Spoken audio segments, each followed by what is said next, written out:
Hello. आज आम गोटे नुआ रेसिपी करिया स्वीट कॉर्न चाट।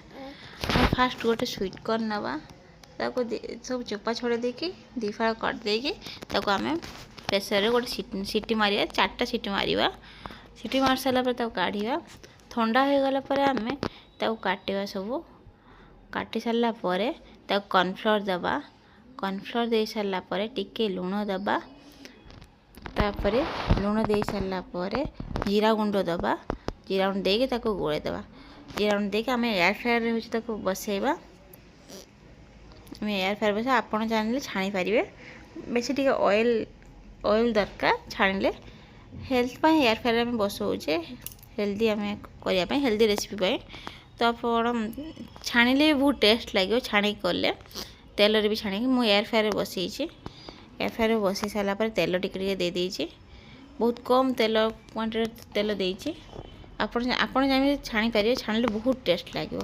तापर आम से चाट पाई एयर फ्रायर बसई सारा पर चाट पाई पियाज काटी गोटे पियाज नहीं गोटे टमाटो नहीं आ गोटे कैप्सिकम नहीं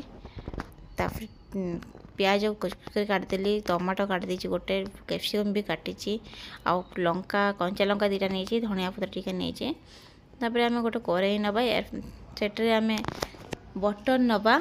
बटर नहीं सारा पर आम से पियाज पकेबा। पियाज टिके ब्राउन हो सारा पर आम कैप्सिकम पकेबा। कैप्सिकम हो सारा पर आम कंचा लंका पकेबा। कंचा लंका दे भाजी दे टमाटो पकेबा।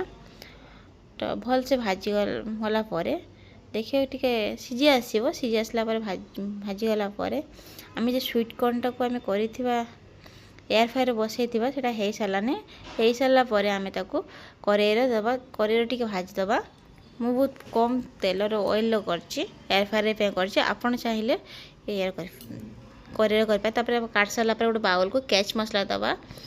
तापर जीरा गुंड टिके दबा लुण टिके दबा धनिया पत्र टिके दबा। आप टेस्ट अनुसार टे लेंबू दे पारे टे तेंतुल पानी दे पारे। आप सुंदर स्वीट